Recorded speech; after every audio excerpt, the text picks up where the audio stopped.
It was great being back in Japan. It was a rush though, it was a little bit too quick.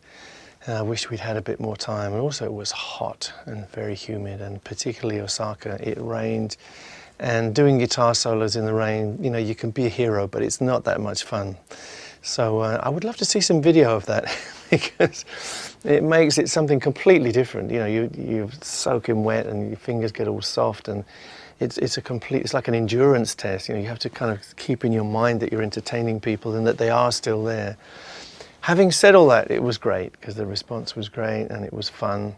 Yeah, I could have just done with a little bit more time to look around, you know, because Japan's a wonderful place and one of the places that we really grew up in Japan, so it would have been nice. You know, we have to go back. Always Japanese food, yeah, but as I say, it was a rush. We didn't have that much time. A little bit in Tokyo. Yeah, it was interesting. I mean, also, I'm not 25 anymore. You know, in the old days, I would do all night. You know, we'd go out and drink and eat or whatever. And then I would get up in the morning and do towers and gardens and whatever. You know, now I have to concentrate on keeping the energy and keeping healthy. But I did go up the new tower, which is called, is it the Sky Tree? Which was very cool. I like towers because you get a perspective on the world. And Japan and Tokyo is just such an incredible city, you know, always building. It's quite awesome. So I enjoy that. It gives me a little feeling of perspective, and I like the food. I had some really nice traditional Japanese food. I'm vegetarian, so I like to have the old Buddhist food, which is really nice. So yeah, it's a good time. Too quick. Well, there's two things, I guess. The record was a compilation anyway, and we've been working on trying to choose the songs for actually quite a long time. It's quite difficult because we start off with the idea of love songs, but also they need to be lesser known love songs, but also very accessible songs. So we had a lot of argument and discussion. So here you have an album of compilation which is not greatest hits. Add to that the fact that we found these 3 new tracks. We found actually 4, but only 3 of them survived the selection process for now. And we also have various mixes which people haven't heard, but there is one version of each of 3 songs which are all new on there, and new in different ways.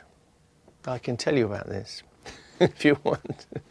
The first thing we found was a song called Let Me In Your Heart Again, and to be honest, like a lot of things that are hidden, it wasn't really hidden. It was actually staring us in the face. It was on the side of...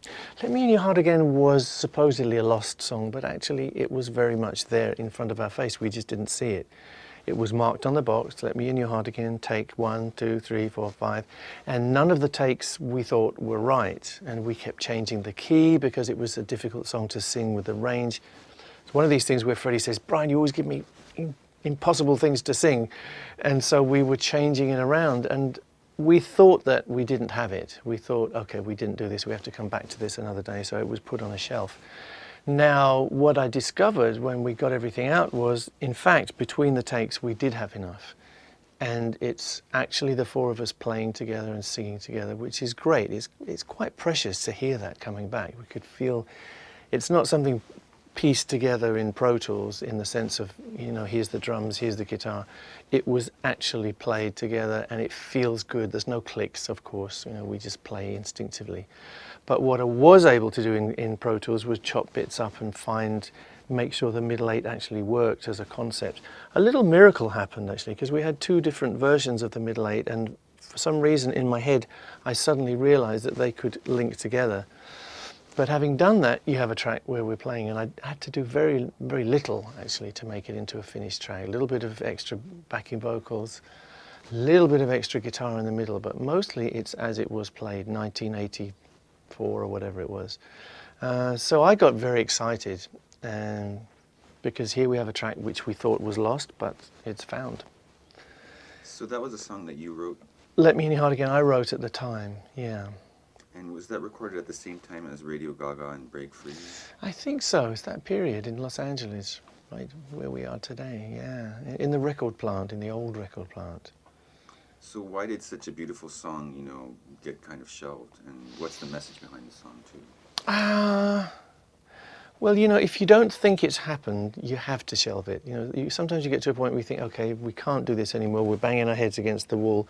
Let's try something different. And then you think you're going to come back to it, but life gets busy and you never do. What's the message of the song? It's a song about lost love and maybe trying to find it again.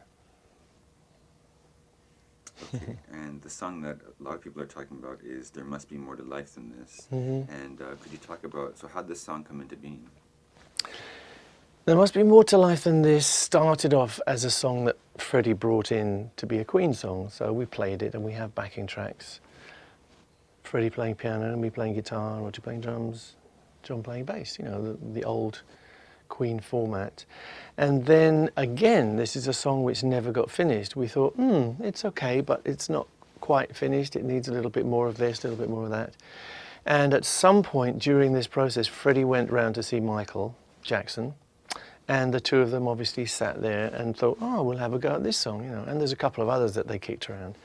But this one, obviously, Michael is learning as they're rolling the tape. So it's very interesting to hear it develop, and at some points they sing together, and there's lots of discussion.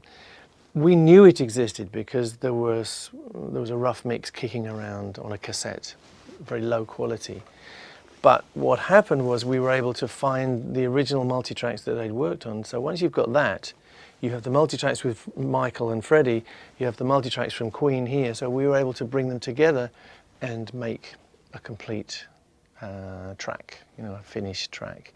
And there's various ways you can cook the pie, you know, there are various ways. And we did it one particular way, which actually nobody's heard yet, which I think is rather good. What we did was we gave it to William Orbit, who's an old friend, and he did another mix, very much sounding like the band, which I think is very nice. And that's the mix which we've managed to sort of get past all the obstacle course, and that's the one that people will hear right now. They were friends, yeah, and we used to see Michael quite a bit. Michael was around at some of our concerts, and he liked, you know, he was very excited about Queen music, and he loved Freddie. He definitely loved Freddie. He loved our light show. He liked the presentation, you know, so he was a person that we knew, and Freddie and he spent some time together, and I think some of it was casual, some of it was just, you know, enjoying a meal or a drink, and then they went into the studio to see what happened. Yeah, we knew Michael quite well. I remember spending time at airports with him, because sometimes when you're on tour at the same time, you cross at certain points and you find yourself in the same airport lounge. I remember Michael playing games with Jimmy, my son, who was, I don't know how old he was at the time. He was a small child at the time. And yeah, he was just someone that we enjoyed having around.